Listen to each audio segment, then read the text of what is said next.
Hei, doh, udah gue aja menang udah. Udah gue edit udah. Ribet kalau kalah. Besok-besok jangan diajak lagi dah. Ribet. Nyari kesalahan orang mulu. Kagak terima banget kayak kalah. Udah gue edit tuh udah. Menang lu, menang. Besok-besok jangan dikit lagi ya. Udah jangan dikit lagi. Ya. Saya menentang politik identitas karena bagi saya politik identitas dengan membawa-bawa agama itu mempermainkan agama. Mengajak-ngajak orang untuk ikut demi agama, padahal yang ngajak ini sebetulnya mencari dunia, yaitu jabatan dunia.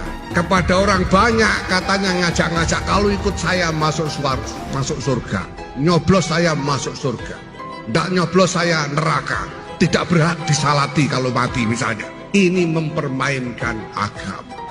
Mau jadi apa kita tanpa amin? Mau jadi apa kita tanpa amin? Mau jadi apa kita semua tanpa amin? Apa kata dunia Indonesia tanpa amin? Alhamdulillahirrahmanirrahim. Emang yang punya surga kelompoknya pendukung Pak Anies? Hah? Iya. Ngapain lama-lama di dunia? Ngapain? Kalau katanya dijamin masuk surga, pihak kami 01 sudah menang, tapi dikelebongkan. Biadab KPU, biadab KPU. Jangan pengatas KPU. Kalian keluar. Jangan jadi petunggang. Kalian tuh petunggang. Kemarin 2019 kami asli membela Prabowo. Kami jadi gembel. Kami tidur di jalanan pakai kardus. Tapi aku perjuangkan. Dia akhirnya masuk ke tumberan yang sama. Dia apa? Dia nggak tahan dengan oposisi. Sekarang aku perjuangkan 01. Aku perjuangkan Anies Baswedan. Kami perjuangkan Bapak Anies Baswedan itu udah menang. Lawan dia. Lawan. KPU. Dengarkan suara hati rakyat. Jangan pernah membuka pembicaraan atau berdebat dengan pendukung 01 karena capek, beneran capek. Mereka itu kalau berdebat nggak apple to apple, selalu bawa-bawa agama, seolah-olah mereka mengkotak-kotakan dirinya sebagai pendukung dengan agamanya yang kuat dan lebih soleh daripada pendukung paslon-paslon yang lain. Jadi kan percuma ya, kalau kita berdebat pun tidak debat yang nyambung. Kan mereka ini kemarin bilang bahwa Anies Baswedan ini Imam Mahdi. Terus kemarin kampanye juga bilang bahwa malaikat Jibril sudah merestui Anies Baswedan ini sebagai hambanya Allah yang ditunjuk untuk memimpin negara ini. Nanti lama-lama mereka dipanggil sama malaikat Israel. Suara Anda jangan mau dibeli, itu menguntungkan oli. Marilah kita tegakkan demo. Indonesia bukan milik dinasti. Indonesia bukan milik. Gak belok. Dan milih Anies masuk neraka. Ya, emangnya Anies malaikat?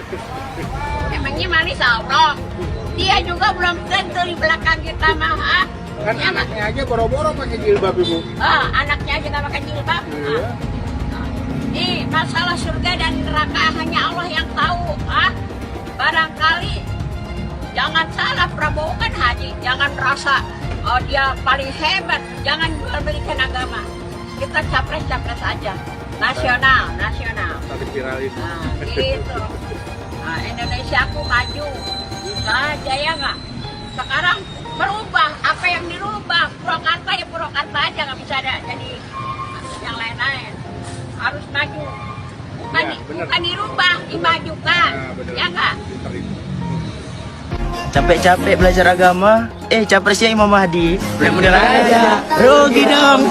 Yaitu Abah mengutus 1000 malaikat. 1000 malaikat.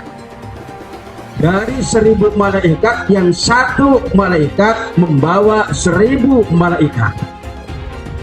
Berapa itu di jumlahnya? 1 juta. Kita akan mencoblos pilihan Allah dan Rasulnya. Siapa Imam Mahdi? Profesor Dr. Anies Rashid Baswedan. Itu Imam Al-Mahdi. Al-Imam Al-Mahdi 2024 memenangkan Anies Baswedan. Kenapa? Imam Mahdi. Semua sedunia kalau haram tidak mendukung Anies untuk Presiden Indonesia 2024, Dajjal. Kalau tidak memenang Anies Baswedan untuk Presiden 2024, Dajjal. Catat itu, amin menang wajib, amin kalah dosa. Secara eksplisit ditulis dalam Al-Quran. Quran surah Al-Qasas ayat 26, Quran surah Asy-Syu'ara ayat 107, 125, 143, 162, 178, 193. Quran surah Ad-Dukhan ayat 18, ayat 51, Quran surah At-Takwir ayat 21, dan Quran surah At-Tin ayat 3. Tepuk tangan untuk kemenangan amin. Amin menang, amin kalah. Catat itu, amin menang wajib, amin kalah dosa. Kata amin disebut 14 kali di dalam Al-Quran, terdapat di dalam 8 surah. Insya Allah ini menjadi isyarat bahwa pada tanggal 14 Februari 2024 Bapak Anies akan menjadi presiden yang ke-8 dan Pak Muhaimin akan menjadi wakil presiden yang ke-14. Tepuk tangan. Amin menang, amin kalah dosa. Hidup amin, hidup amin, caplos amin, menangkan amin, amin menang 1 putaran, amin, Amin. amin menang Wajib. amin kalah Dosa. amin menang Amin. amin kalah Dosa. PKB sekarang, PKB-nya itu yang diambil Muhaimin Iskandar dicuri. Yang sudah mendukung Anies sebagai presiden harus dipertanyakan keislamannya. Hamba itu namanya Anies Baswedan.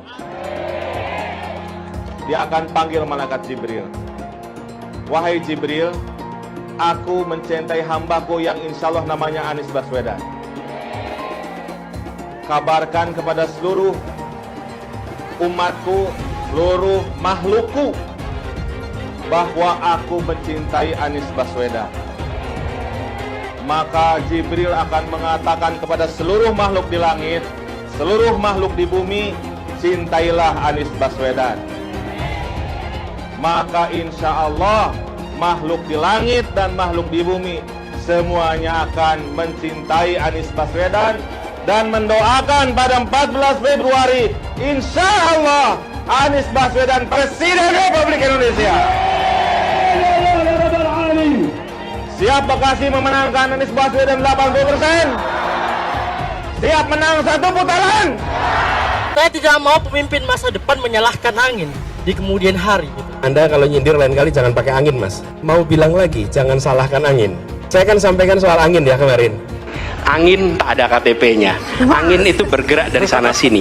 Ketika polutan yang muncul dari pembangkit listrik tenaga uap mengalir ke Jakarta, maka Jakarta punya indikator, karena itu Jakarta mengatakan ada polusi udara. Ketika anginnya bergerak ke arah Lampung, ke arah Sumatera, ke arah Laut Jawa, di sana tidak ada alat monitor. Ada orang yang bilang jangan cerita soal angin, maka dia tidak menghormati ilmu pengetahuan. Milih Anies dan Imin setidaknya sudah menyelamatkan Indonesia dari kehancuran. Gus Dur saja dikudetanya, apalagi rakyat. Yang satu memang jago kata-kata, jago beretorika, nggak kelawan kalau soal kata-kata. Kalau PKB sekarang bukan PKB Gus Dur, ini PKB Caimin. Jadi beda, PKB-nya sudah beda. Jadi nggak bisa lagi menurut saya, memang masih tetap jualan nama Gus Dur, itu ada larangannya jelas sekali.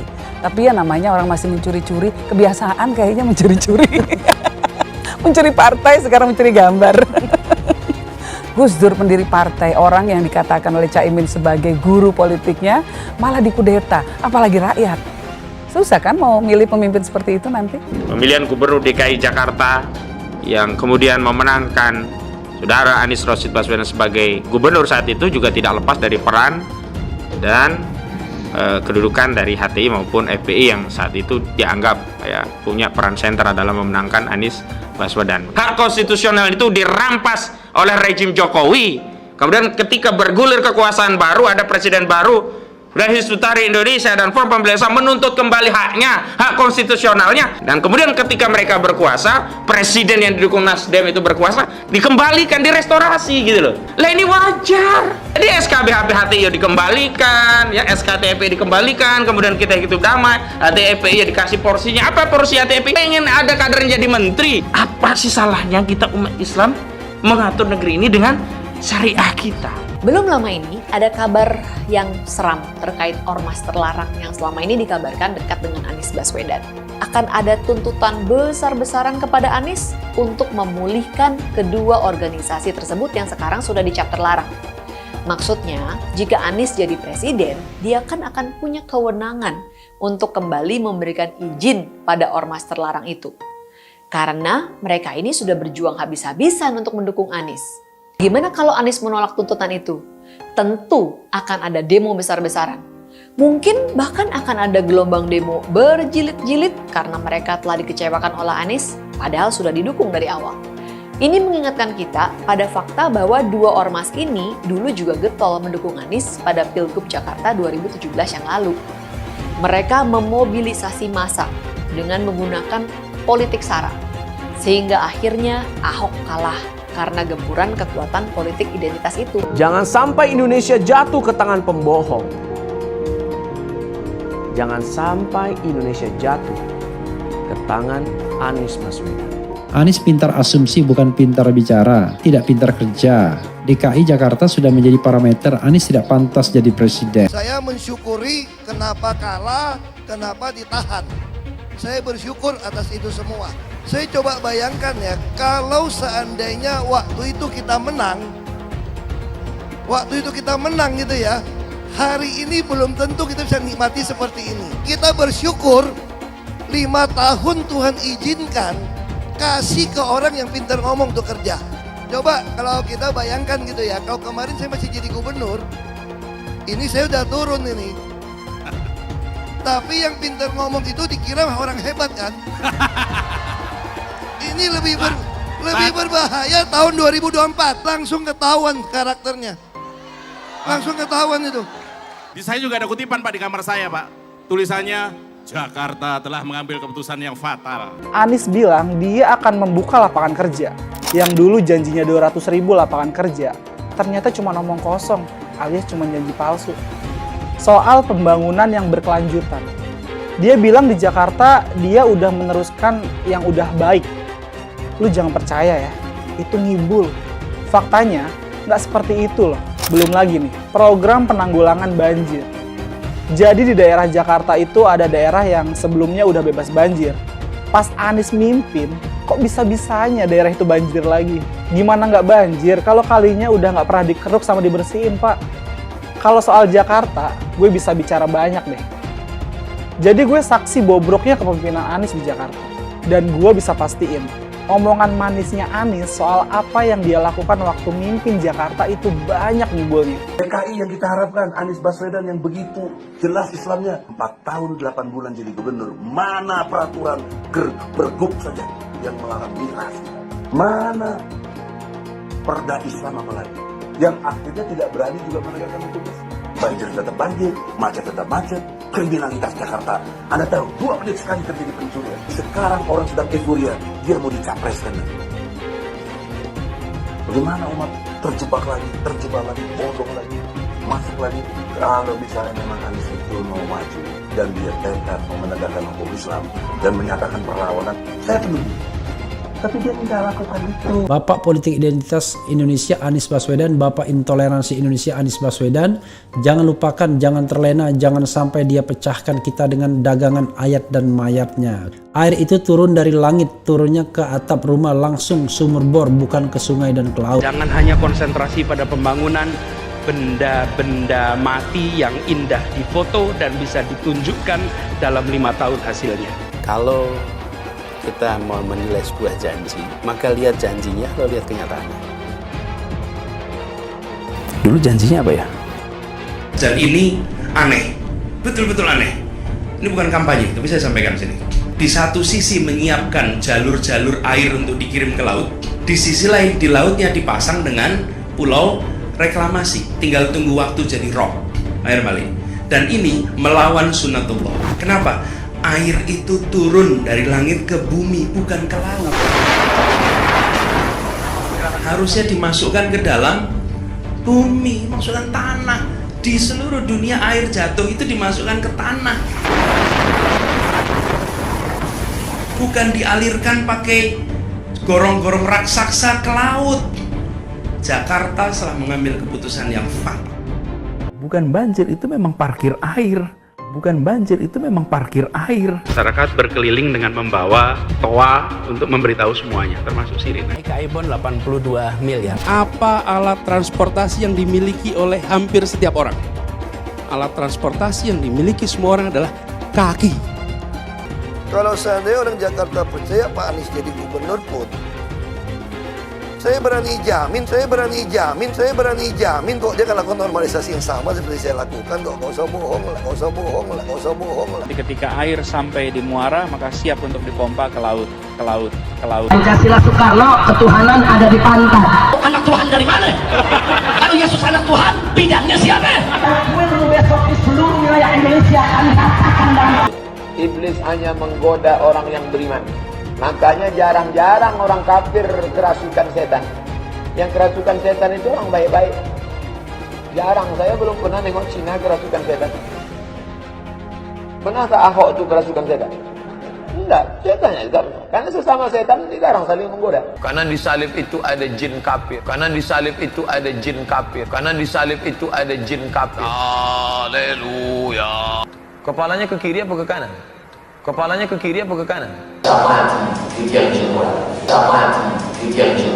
Kita percaya salib itu lambang mulia, bukan jin.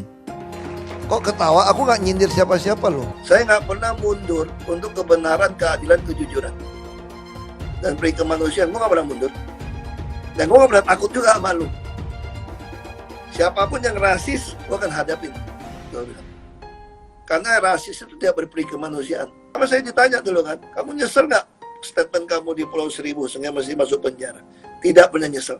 Karena saya mengatakan kebenaran. Anies menuduh Jokowi melakukan penjagalan. Padahal Anies lupa pada rekam jejaknya sendiri di tahun 2017, di mana Anies melakukan penjagalan terhadap Ahok. Semua cara dilakukan, termasuk melakukan politik identitas berbasis agama, sampai-sampai menggunakan kelompok FPI, HTI, dan kelompok intoleran lainnya. Sudah barang pasti, Anies tidak akan melanjutkan program-program Jokowi.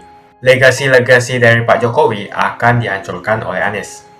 Programnya akan diacak-acak oleh Anies Baswedan. Lihat Jakarta, hancur semua. Semisalnya Anies menang, maka Ibu Kota Baru atau IKN nggak akan jalan. Pembangunan akan di-stop. Kita bisa melihat rekam jejak Anies saat menjabat di Jakarta selama 5 tahun.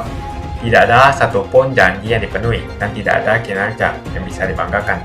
Dari DP 0%, GOC, kelebihan bayar, Formula E, banjir, sumur resapan, jalan rusak, dan gonta-ganti nama jalan. Jika Anies menang, maka FPI dan HTI, Ormas Khilafah, akan kembali. Apa kita mau Pancasila diganti oleh Khilafah? Bagian Indonesia Timur yang mayoritas non-muslim pasti tidak akan setuju dengan Khilafah. Mungkin Indonesia akan bubar jika Anies memimpin. Perkataan Ahok sudah terbukti dan Jakarta sudah menjadi korban. Jangan biarkan Indonesia menjadi korban kibulan Anies Baswedan. Teman-teman, pemilu udah lewat. hasil quick count juga sudah mengindikasikan secara kuat bahwa Pilpres 2024 ini sudah cukup dilakukan 1 kali putaran aja. Misalnya, quick count yang dilakukan oleh indikator politik. Pasangan Prabowo Gibran unggul dengan 58%-an. Sementara pasangan Amin 25% dan Ganjar Mahfud 16%.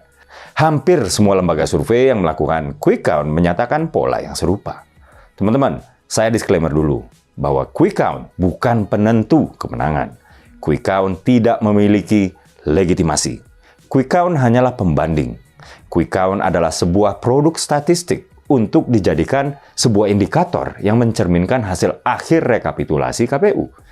Lembaga lain, Lembaga Survei Indonesia atau LSI yang punggawanya adalah teman baik saya, yaitu Pak Jayadi Hanan, yang terkenal memiliki kredibilitas yang baik, mengatakan bahwa Prabowo Gibran menang dengan perolehan suara 57%. Amin di urutan 2 dengan 26% dan Ganjar Mahfud berada di posisi buncit dengan perolehan suara 17%. Apalagi proses penghitungan suara dilakukan secara terbuka, mengundang para saksi dari perwakilan kandidat, dan sangat bisa dikawal. Sehingga kekeliruan seperti salah hitung, salah input, dan lain-lain dapat diperbaiki bersama-sama. Mengintimidasi penyelenggara pemilu, walaupun dengan cara-cara yang konstitusional, buat saya adalah cara-cara pecundang. Rekapitulasi KPU inilah yang memiliki legitimasi. Apakah kandidat, pemimpin atau wakil rakyat menang atau kalah? Kalah atau menang itulah kehendak rakyat, bukan kehendak elit. Elit apabila masih tidak puas dengan hasil pemilu, disediakanlah kanal-kanal pengaduan dari Bawaslu, Dewan Kehormatan Penyelenggara Pemilu atau DKPP, hingga Mahkamah Konstitusi atau MK apabila dirasa hasil pemilu perlu disengketakan. Teman-teman, diberitakan kemarin sejumlah relawan pendukung pasangan Ganjar Pranowo Mahfud MD melakukan aksi demonstrasi ke kantor Badan Pengawas Pemilu atau Bawaslu RI ya, hari Senin kemarin. Pendukung Ganjar Mahfud menyuarakan penolakan mereka terhadap hasil pemilu 2024, khususnya pemilihan presiden dan wakil presiden yang mereka nilai penuh kecurangan. Pada prinsipnya, kita menolak hasil daripada Pilpres saat ini karena terlihat secara terstruktur, sistematis, dan masif dilakukan oleh pemilu kali ini dan itu menguntungkan paslon 02. Setidaknya ada 276 organ relawan Ganjar yang turun menggeruduk Bawaslu untuk menolak hasil Pilpres dan menuntut pemilihan umum ulang. Jadi, teman-teman, dia kalah, dia minta pemilu ulang, dia maksa dan kerahkan massa katanya. Ya memang unjuk rasa itu adalah sesuatu yang dibolehkan dan dilindungi oleh undang-undang. Tapi menilai bahwa mereka pecundang bukan pemenang terhormat adalah hak saya yang juga dilindungi oleh undang-undang. Para relawan itu meminta KPU melakukan proses pemilu ulang. Nggak cuma meminta pemilu diulang, tapi juga maksa pula. Katanya, apabila penguasa tidak mengindahkan, KPU, Bawaslu tidak mengindahkan, petisi kita ini seperti yang saya sampaikan tadi, ini adalah gerakan moral, maka seluruh rakyat Indonesia akan melakukan pergerakan. Apalagi yang teriak-teriak curang ini kan yang pernah terbukti melakukan kecurangan di satu sisi, dan terindikasi kuat melakukan kecurangan di sisi lain. Misalnya di Majalengka, Bupati Majalengka yang juga merupakan Ketua DPC PDIP terbukti melanggar Undang-Undang Pemilu oleh Bawaslu. Beliau terbukti menggunakan kegiatan-kegiatan berbasis APBD untuk memenangkan caleg dan paslon yang diusung partainya.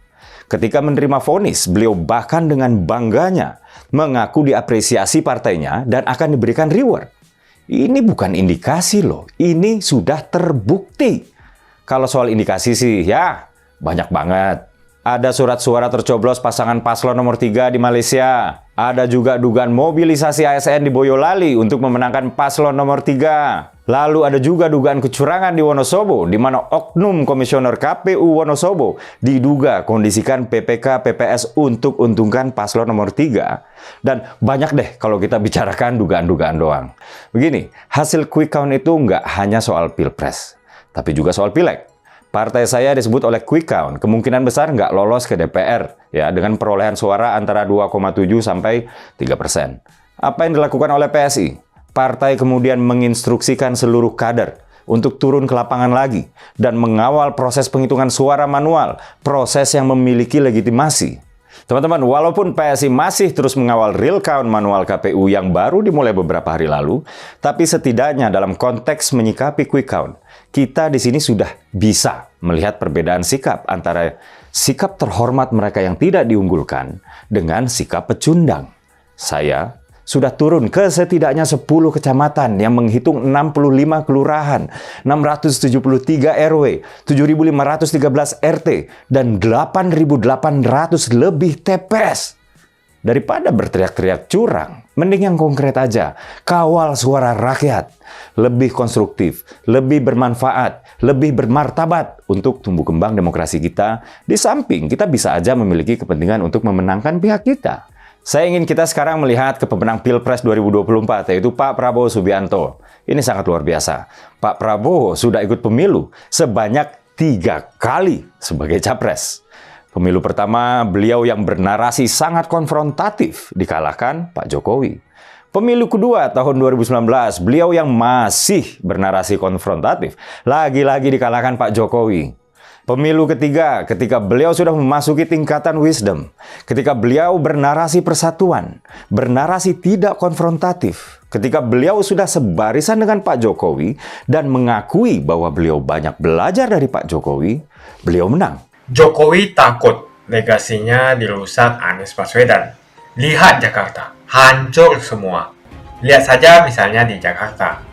Anies menghancurkan semuanya. Legasi-legasi dari Pak Jokowi akan dihancurkan oleh Anies. Programnya akan diacak-acak oleh Anies Baswedan. Wajar-wajar saja jika Jokowi dalam pusaran ketakutan ketika masa kekuasaan berakhir di tahun 2024. Sudah barang pasti, Anies tidak akan melanjutkan program-program Jokowi. Semisalnya Anies menang, maka Ibu Kota Baru atau IKN nggak akan jalan. Pembangunan akan di-stop. Legasi-legasi Jokowi akan hancur.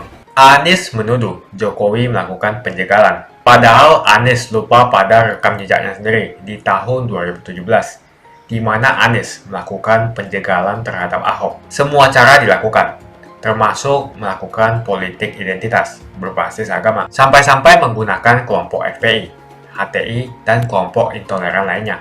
Anies Baswedan sampai nekat berkoalisi dengan ormas preman berjubah agama. Di tahun 2024, Anies Baswedan akan kembali menggunakan strategi di tahun 2017. Kelakuan-kelakuan relawan Anies yang menjalankan strategi ini masih pakai pola yang lama. Pola yang lama berupa membangun opini negatif terhadap pemerintah dan Komisi Pemilihan Umum. Curangan Anies lainnya adalah melakukan kampanye sebelum waktunya, di mana dia mengganti namanya menjadi head start untuk membingungkan publik. Atau kecurangan Anies Baswedan yang menggunakan jet pribadi saat kampanye di mana-mana. Berapa kecurangan dari biaya kampanye yang menggunakan jet pribadi? Apakah ini datang dari korupsi BTS yang dilakukan oleh Menkominfo dari Partai Nasdem? Tak main-main kecurangan maling atau korupsi yang dilakukan oleh Johnny G. Plate adalah sebesar 8 triliun rupiah. Suka tidak suka, senang tidak senang, sadar atau tidak sadar, pola Anies Baswedan ini sudah basi. Nampaknya para relawan Anies sudah tak punya cara atau metode lain dalam berkampanye sehingga memainkan strategi play victim. Memang basi sih strategi ini, tapi sangat terbukti ampuh, apalagi jika ditambahkan dengan jualan isu agama. Kita bisa melihat rekam jejak Anies saat menjabat di Jakarta selama 5 tahun. Tidak ada satupun janji yang dipenuhi dan tidak ada kinerja yang bisa dibanggakan. Dari DP 0%, OKOC, kelebihan bayar, Formula E, banjir, sumur resapan, jalan rusak, dan gonta-ganti nama jalan. Diketahui Anies pun masih berhutang 100 miliar kepada Sandiaga Uno dan sampai saat ini belum dibayarkan. Untuk jadi gubernur saja, Anies sampai berhutang 100 miliar kepada Sandiaga Uno dan belum dibayarkan. Apalagi jadi presiden. Berapa triliun yang akan Anies hutangkan? Dan bagaimana Anies bisa membayar utang triliunan itu? Apakah Indonesia siap untuk dijual? Jika Anies menang, maka FPI dan HTI, Ormas Khilafah, akan kembali. Apa kita mau Pancasila diganti oleh Khilafah? Bagian Indonesia Timur yang mayoritas non-Muslim pasti tidak akan setuju dengan Khilafah.